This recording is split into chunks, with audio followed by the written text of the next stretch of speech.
Oke ya, sebelumnya kemarin sebelum materi hari ini minggu kemarinnya lagi UTS ya.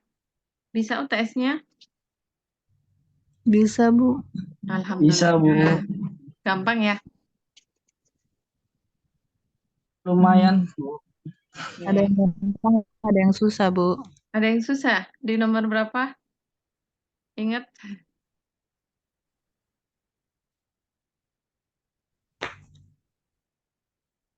Sebenarnya di materi ada semua ya di slide ya, tapi mungkin karena slide-nya banyak. Nah, perhitungannya kan ada tiga.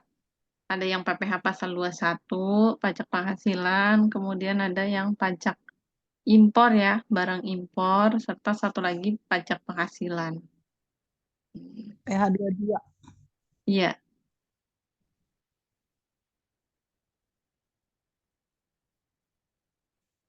oke. Yang Untuk eh, yang PPh impor juga itu sebenarnya di slide ada ya.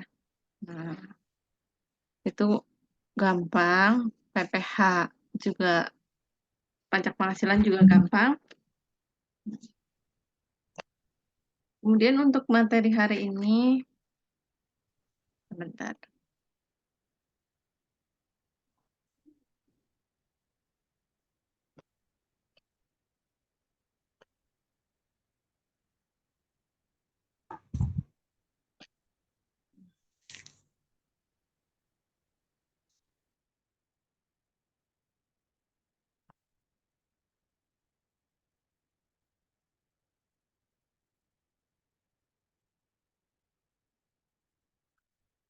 Oke, di slide sudah ada PPh Sudah, Bu. sudah ada ya.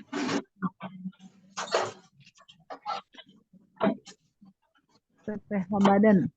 Ya.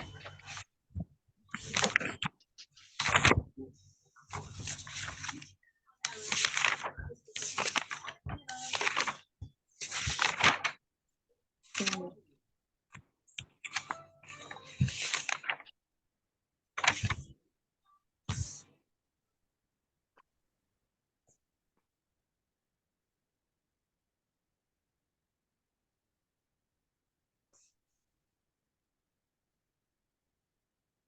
Oke, slide-nya sudah berubah, bisa ya? Ada ya, tampil ya? Ada, Bu. Oke. Di sini ada PPh badan. Nah, di mana materi yang pertama ada pengertian badan. Nah, kalau teman-teman pasti sudah tahu ya pengertian badan. Nah, di mana tubuh, Bu. Badan itu tubuh. sebentar, saya unmute dulu untuk yang lain. Jadi di sini ada pengertian badan. Nah, ini teman-teman tentu sudah tahu pengertian badan ya, badan usaha ya. Di sini tuh PPh badan maksudnya adalah badan usaha. Bisa.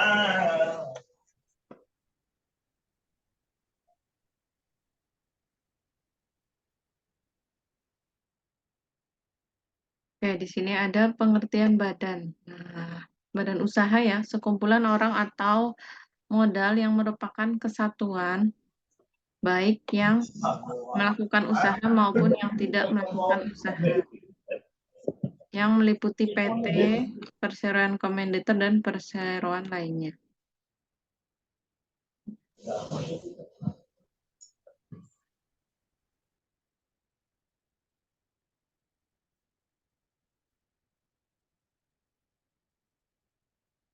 Nah, di sini badan usaha pasti teman-teman sudah di luar kepala ya pengertiannya, karena kita di ekonomi syariah, perbankan syariah sering sekali ada istilah badan usaha. Nah, jadi sekumpulan orang-orang atau modal nih. Jadi membentuk satu kesatuan, punya tujuan usaha. Nah, contohnya berupa apa? PT itu termasuk badan usaha. CV, perseroan komanditer, dan perseroan lainnya. Ini salah satu contoh badan usaha. Kemudian ada istilah wajib pajak badan. Nah, karena di perpajakan selalu ada istilah wajib pajak. Nah, kayak kalau kita orang pribadi ini kita disebut dengan wajib pajak ya. Nah, wajib pajak orang pribadi kita juga harus bayar pajak ke pemerintah. Nah, ternyata badan usaha juga harus membayar pajak. Di sini ada pengertiannya. Wajib pajak badan. Jadi siapa wajib pajak badan usaha? Ya, badan usaha sendiri yang dimaksud pada undang-undang meliputi pembayar pajak, pemotong pajak, pemungut pajak yang mempunyai hak dan kewajiban perundang-undangan untuk dikenai pajak. Jadi badan usaha juga dikenai pajak, makanya disebut dengan wajib pajak badan. Kemudian pajak penghasilan badan. Pajak penghasilan badan usaha merupakan pajak yang dikenakan atas penghasilan yang diterima atau diperoleh badan usaha. Jadi badan usaha tadi bisa berupa PT, CV, perseroan komanditer. Nah, itu kan pasti ketika usaha mendapatkan keuntungan ya, penghasilan juga. Nah, ini dikenai pajak. Adapun subjek dari PPh badan, nah, yang pertama wajib pajak badan dalam negeri. Wajib pajak badan dalam negeri ini badan usaha yang didirikan dan bertempat kedudukan di Indonesia. Wajib pajak badan luar negeri, badan usaha yang tidak didirikan dan tidak bertempat kedudukan di Indonesia, yang menjalankan usahanya atau melakukan kegiatan melalui bentuk usaha tetap di Indonesia. Jadi subjek PPh badan, subjek kan berarti siapa ya? Kalau objeknya tadi objek PPh badan, jadi apa sih yang dikenai PPh badan? Jelas penghasilan. Nah, kalau subjeknya siapa yang dikenai pajak penghasilan badan? Tentu wajib pajak badan dalam negeri, ada juga wajib pajak badan luar negeri. Nih, selain subjek kan ada objek ya. Tadi yang menjadi objek pajak itu apa ya? Penghasilan. Jadi usaha itu kan punya penghasilan. Nah, penghasilan yaitu setiap tambahan kemampuan ekonomis yang diterima atau diperoleh wajib pajak badan, baik yang berasal dari Indonesia maupun dari luar Indonesia yang dapat dipakai untuk konsumsi atau menambah kekayaan. Nah, ini pengertian dari penghasilan. Jadi yang menjadi objek pajak PPh badan adalah penghasilan. Yang dikenai pajaknya adalah penghasilannya.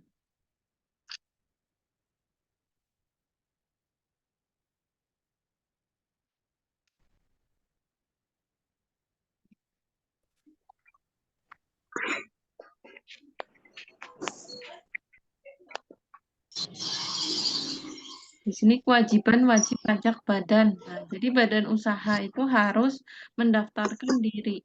Nah, dalam hal ini mendaftarkan diri memiliki nomor pokok wajib pajak.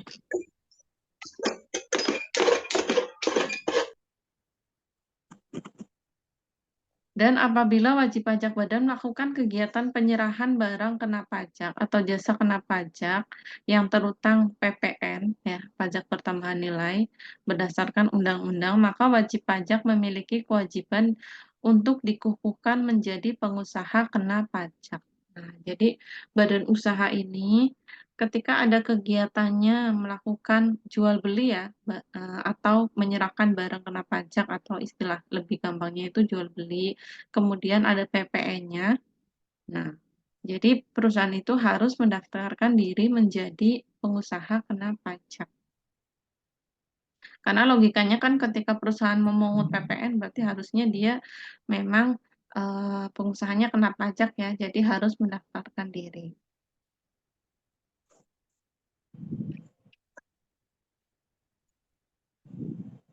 Kemudian kewajiban untuk menyelenggarakan pembukuan.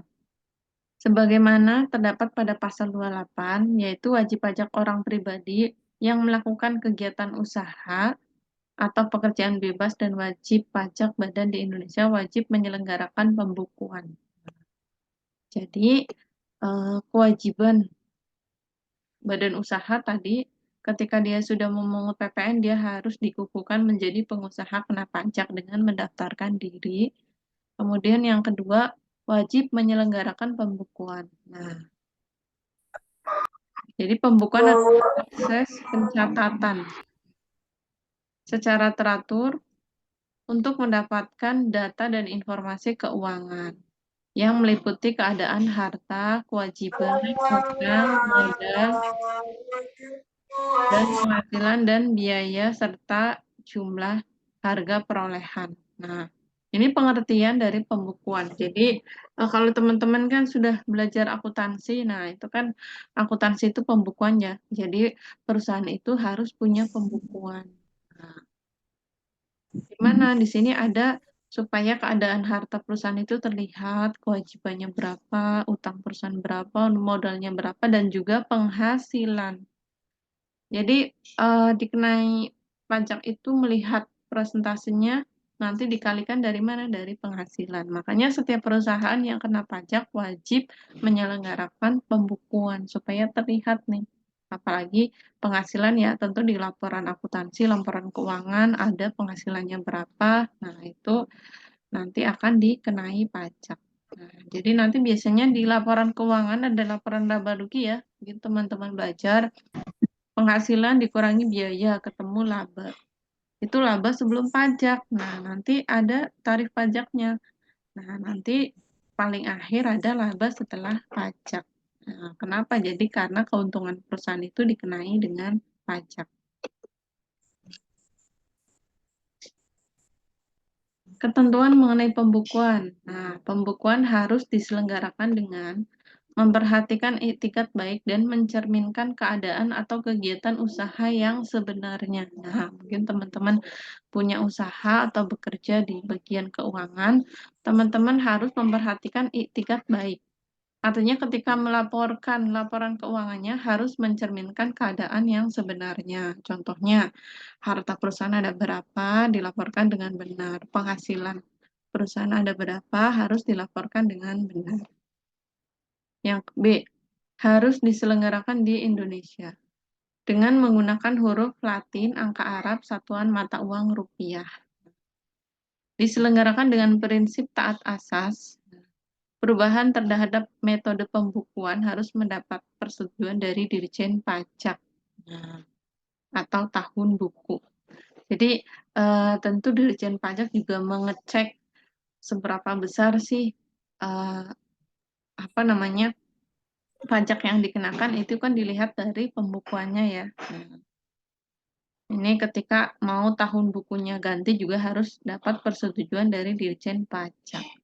Karena tiap perusahaan tahun bukunya berbeda. Ada yang perusahaan mulai tahun awalnya Januari, berakhir di Desember. Ada perusahaan yang mulai awal tahunnya April, jadi dia laporan keuangannya berakhir di bulan Maret. Gitu ya, harus dengan juga mendapat persetujuan dari Dirjen Pajak.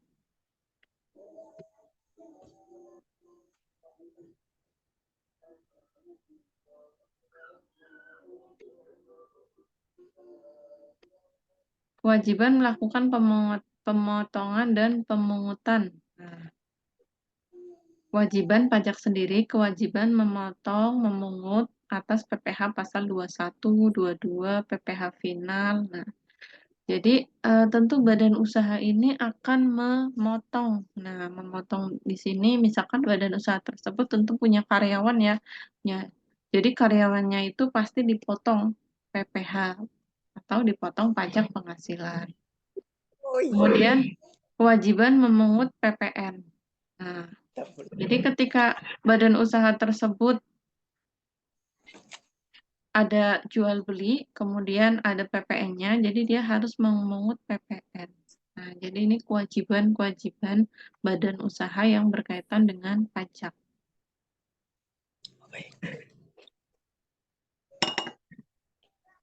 Oke, jenis-jenis pajak yang menjadi kewajiban wajib pajak badan. Ada PPh pasal 21, 23, PPN.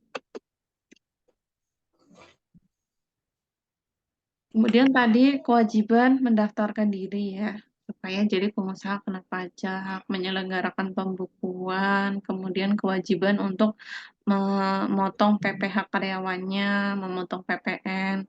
Kemudian kewajiban berikutnya itu sebagai badan usaha harus menyampaikan surat pemberitahuan atau SPT. Ini wajib ya dilakukan sama badan usaha. Kemudian setelah SPT, menyampaikan SPT, kewajiban membayar dan menyetorkan pajak. Nah, jadi setelah dilaporkan tentu kita sebagai badan usaha harus bayar ya. Nah, bayar dan menyetorkan pajak. Kewajiban membuat faktur pajak. Nah, mungkin teman-teman ada yang bekerja memang di bagian keuangan nih membuat faktur pajak. Nah, misalkan ketika perusahaannya itu jual beli, taruhlah jual beli mobil. Nah, ketika perusahaan tersebut menjual mobil, nah biasanya nanti ada contoh jual mobil secara kredit gitu ya.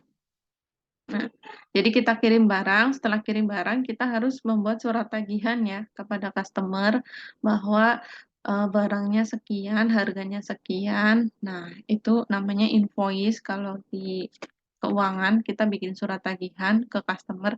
Nah, selain surat tagihan, kita juga harus melampirkan faktur pajak.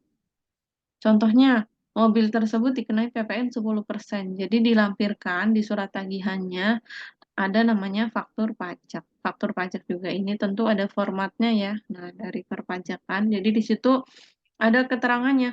Oh, di sini jual mobil, kemudian PPN-nya 10%. Dari 200 juta, PPN 20 juta, jadi 220 juta. Nah, oh, jadi tarif pajak tadi 20 juta. Nah, ini harus kita lampirkan di faktur pajak. Jadi sebagai perusahaan, apalagi perusahaan itu menjual ya, misalkan jual barang hasil produksinya, ini harus disertai dengan faktur pajak. Supaya untuk jadi dokumen kita untuk menyetorkan pajak juga ke Dirjen Pajak. Kewajiban melunasi bea materai. Nah, kewajiban menaati pemeriksaan pajak. Ini kewajiban-kewajiban yang dilakukan oleh pengusaha kena pajak ya, atau badan usaha. Adapun hak, nah selain kewajiban tadi, badan usaha juga punya hak. Nah, hak untuk mendapat pembinaan dan pengarahan dari Fiskas. Jadi misalkan pengen ada pembinaan dan pengarahan dari Dirjen Pajak. Nah, ini bisa ya. Nah, perusahaan itu bisa dapat pembinaan dan pengarahan. Kemudian hak untuk membetulkan, memperpanjang waktu penyampaian SPT. Kenapa ada membetulkan? Mungkin ada salah mengisi dalam SPT. Ini bisa kita memperoleh hak untuk membetulkan. Memperpanjang waktu penyampaian SPT juga bisa, perusahaan bisa request. Hak untuk mengajukan keberatan banding dan gugatan peninjauan kembali ke Mahkamah Agung ini juga bisa. Misalkan contoh perusahaan itu sudah kolaps, kemudian sudah tidak berjalan lagi supaya dihapuskan pajaknya. Ini bisa dengan pengajuan banding ke Mahkamah Agung. Nah, hak untuk memperoleh kelebihan pembayaran pajak. Nah, karena pembayaran pajak kan apalagi untuk PPh itu kan pembayarannya ke kantor pajak itu 1 tahun sekali ya, bisa saja kita lebih bayar. Ini kita boleh memperoleh kelebihan pembayaran tersebut. Hak dalam hal wajib pajak dilakukan pemeriksaan, hak untuk mendapat fasilitas perpajakan, hak mengajukan permohonan mengangsur pembayaran pajak. Nah, ini juga bisa. Hak untuk mengurangi penghasilan kena pajak.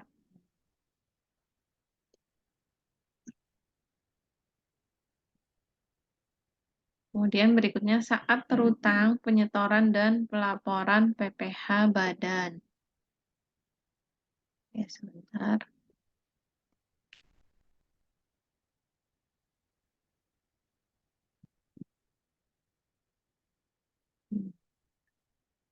Saat terutang dari pajak penghasilan badan adalah saat perusahaan tersebut mendapatkan penghasilan atau laba. Ya, jelas ya, kalau perusahaan tersebut sudah mendapatkan laba, berarti dia dikenai pajak.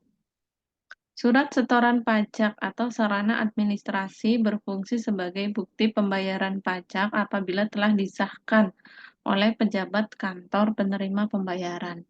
SSP, sarana administrasi lain dianggap sah apabila telah divalidasi dengan nomor transaksi penerimaan negara. Apabila pajak terutang untuk 1 tahun pajak lebih besar dari jumlah kredit pajak, maka penyetoran kekurangan pajak yang terutang harus dilunasi selambat-lambatnya sebelum SPT tahunan. Itu tadi intinya saat penyetoran pajak ya, waktunya kapan. Nah, kemudian berikutnya ada cara perhitungan PPh badan. Nah, yang pertama, ada beda tetap menurut akuntansi komersil merupakan penghasilan. Sedangkan menurut ketentuan pajak penghasilan bukan penghasilan. Nah, contoh dividen yang diterima oleh PT. Nah, mungkin teman-teman sudah tahu ya, kalau PT itu bentuk modalnya berupa saham, ya. Jadi satu lembar saham itu harganya sekian ribu misalkan. Jadi modalnya itu berupa lembaran saham. Dan keuntungannya disebut dengan dividen. Nih, keuntungan kita dalam saham disebut dengan dividen. Dividen yang diterima oleh PT sebagai wajib pajak dalam negeri dari penyertaan modal sebesar 25% atau lebih pada badan usaha yang didirikan di Indonesia. Menurut akuntansi komersil merupakan penghasilan, sedangkan menurut PPh telah dikenakan PPh yang bersifat final. Penghasilan ini dikenakan pajak tersendiri. Misal, penghasilan atas bunga deposito atau tabungan lainnya yang telah dipotong PPh final oleh bank adalah sebesar 20%. Jadi, penghasilan atas bunga deposito juga dikenai pajak ya.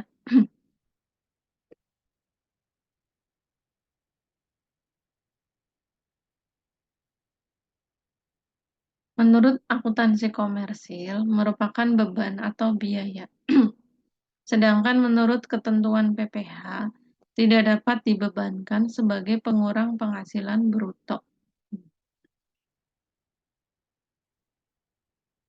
Menurut akuntansi komersil, merupakan beban. Sedangkan menurut ketentuan PPh dianggap sebagai pengurang penghasilan bruto. Contoh biaya-biaya yang digunakan untuk memperoleh penghasilan. Penggantian atau imbalan sehubungan dengan pekerjaan. Sanksi perpajakan berupa bunga denda kenaikan. Biaya yang memuat ketentuan PPh tidak dapat dibebankan.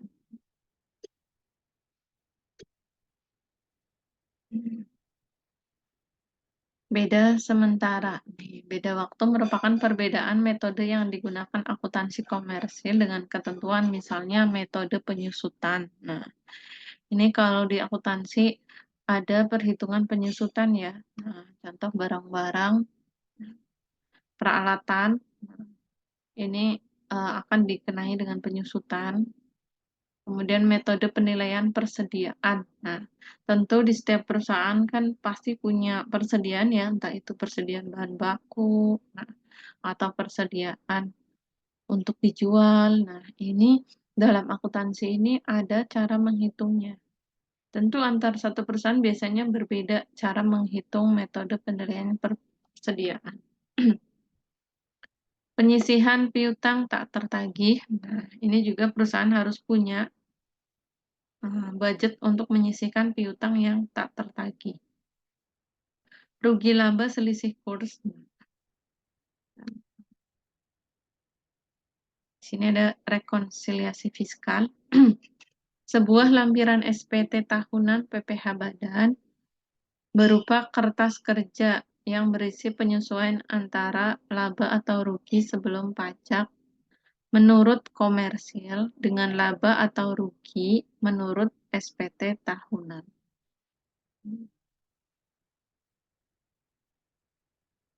Rekonsiliasi fiskal dilakukan terhadap seluruh unsur penyusunan laporan laba rugi, meliputi pendapatan dan biaya. Wajib pajak yang memiliki penghasilan final, wajib pajak memiliki penghasilan yang bukan objek pajak, wajib pajak mengeluarkan biaya-biaya, tidak boleh menjadi pengurang, wajib pajak mengeluarkan biaya yang boleh menjadi pengurang. Sama ini teori ya, teoritis.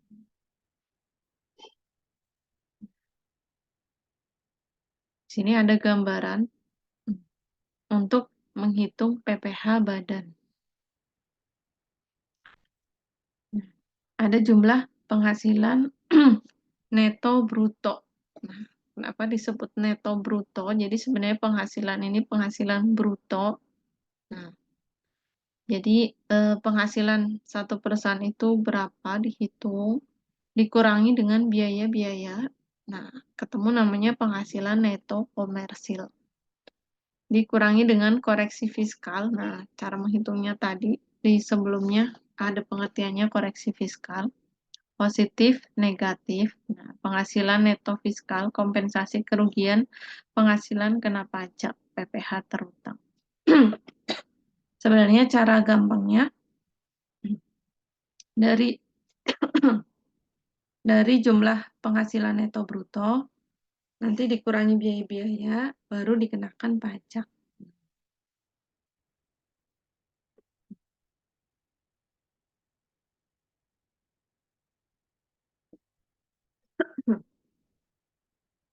Ini nanti kalau Zoom-nya berakhir, silakan masuk lagi ya di link yang sama.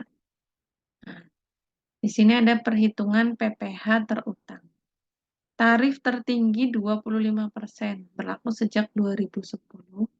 Wajib pajak dalam negeri yang berbentuk PT paling sedikit 40% dari keseluruhan saham yang disetor diperdagangkan di Bursa Efek Indonesia memenuhi persyaratan tertentu dan memperoleh tarif sebesar 5% lebih rendah.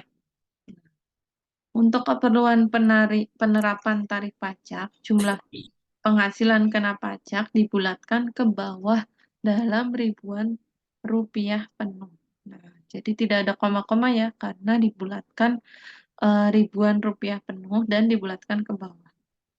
Wajib pajak badan dalam negeri dengan peredaran bruto sampai dengan 50 miliar mendapatkan fasilitas pengurangan tarif sebesar 50% dari tarif PPh pasal 17 yang dikenakan atas penghasilan kena pajak dari bagian peredaran bruto 4.800.000.000. Berbagai fasilitas insentif perpajakan bagi wajib pajak badan. Nah, fasilitas ini diberikan wajib pajak badan yang berbentuk PT paling sedikit 40%. Jumlah keseluruhan saham fasilitas bagi perseroannya 5%. Fasilitas ini diberikan kepada wajib pajak badan dalam negeri dengan peredaran bruto 50 miliar. Fasilitas perpajakan yang berkaitan dengan non-tarif insentif. Nah, fasilitas PPh untuk penanaman modal di bidang usaha untuk di daerah-daerah tertentu. Nah, pihak yang berhak mendapatkan fasilitas ini adalah wajib pajak badan dalam negeri berbentuk PT dan koperasi, baik yang baru berdiri maupun yang sudah ada, serta melakukan penanaman modal baru. Nah, perluasan dari usaha, fasilitas yang diberikan, pengurangan penghasilan neto paling tinggi 30%. Penyusutan dan amortisasi, misal ketik ya, yang dipercepat, kompensasi kerugian lebih lama, pengenaan PPh dividen dibayarkan kepada subjek pajak luar negeri sebesar 10%. Fasilitas untuk PPN dan PPNBM.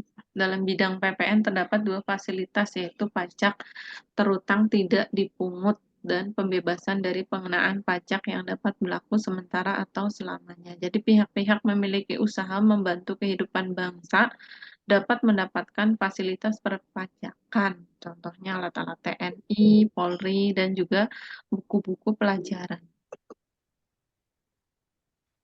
Fasilitas yang membutuhkan surat keterangan bebas. Nah, jadi surat keterangan bebas ini dapat diajukan oleh wajib pajak ke kantor pajak yang terkait dengan PPh pasal 21, PPh pasal 22. Fasilitas perpajakan terkait kondisi tertentu, pengembalian penentuan kelebihan pajak, atau pengurangan PPh pasal 25 karena keadaan perubahan usaha, fasilitas perpajakan karena pengecualian terkait kondisi tertentu.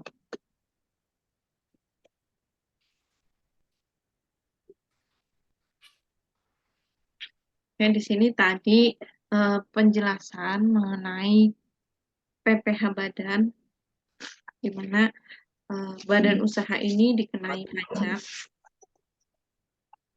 Saya enggak juga, Ya. puasa.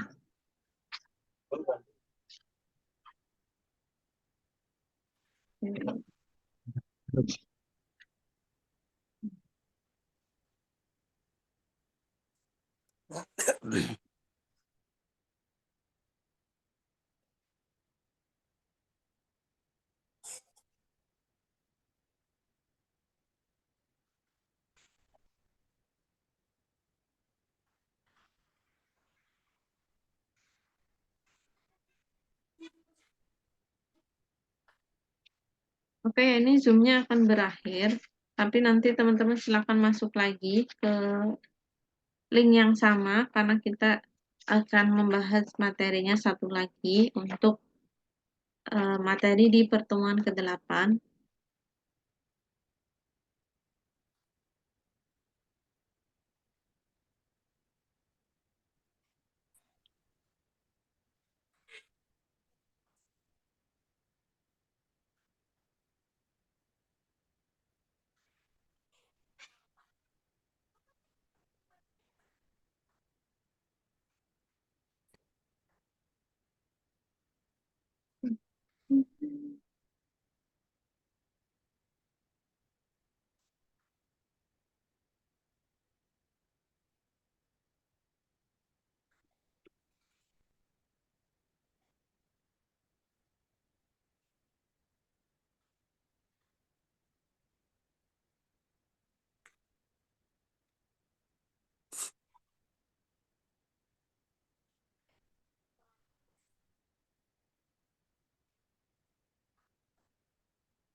Jangan risih. Ini. Oh,